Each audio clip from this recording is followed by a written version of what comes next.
Today is November the 17th. What was Jesus condemned for? Well, let's read the story of Jesus' trial before the Sanhedrin.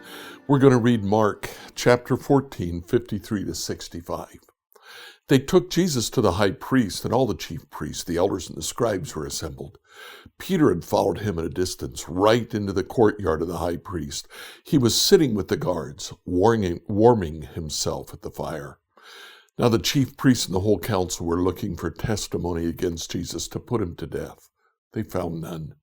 For many gave false testimony against him. Their testimony didn't agree. Some stood up and gave false testimony against him, saying, "We heard him say, I'll destroy this temple that's made with hands, and in 3 days I'll build another, not made with hands." But even on this point, their testimony didn't agree. Then the high priest stood up before them and asked Jesus, "Have you no answer? What is it that they testify against you?" But he was silent. He did not answer. Again the high priest asked him, "Are you the Messiah, the Son of the Blessed One?" Jesus said, "I am. And you'll see the Son of Man seated at the right hand of power and coming with the clouds of heaven." Then the high priest tore his clothes and said, "Why do we still need witnesses? You've heard this blasphemy. What's your decision?" All of them condemned him as deserving death.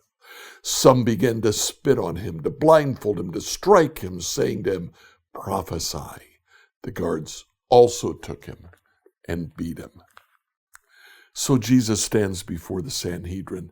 They brought accusations against him, but the accusations that they brought didn't merit death, and actually the false witnesses couldn't agree among themselves as to what Jesus had said.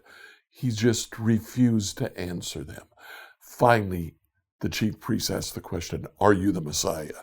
And Jesus says, "I am." And then he quotes Daniel 7:13. Let's read the first 14 verses of Daniel 7 to get the context.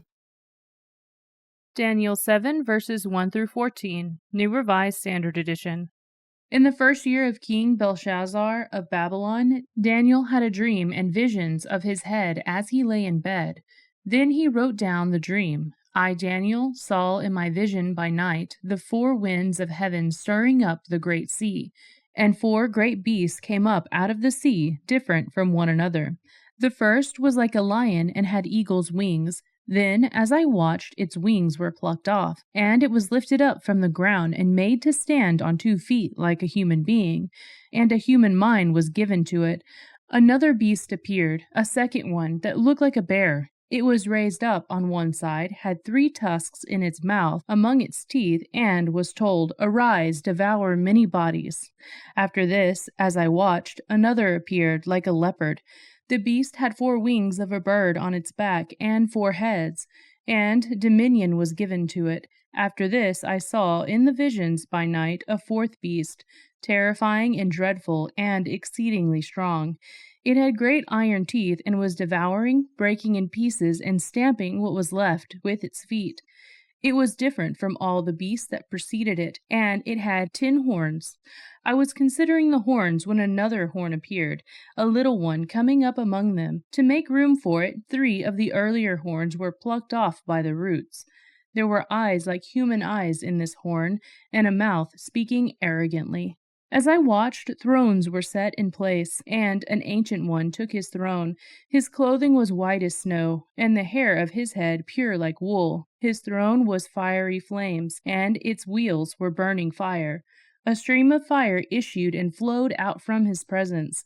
1,000 thousands served him, and 10,000 times 10,000 stood attending him. The court sat in judgment, and the books were opened. I watched then because of the noise of the arrogant words that the horn was speaking. And as I watched, the beast was put to death, and its body destroyed and given over to be burned with fire. As for the rest of the beasts, their dominion was taken away, but their lives were prolonged for a season and a time. As I watched in the night visions, I saw one like a human being coming with the clouds of heaven, and he came to the Ancient One and was presented before him.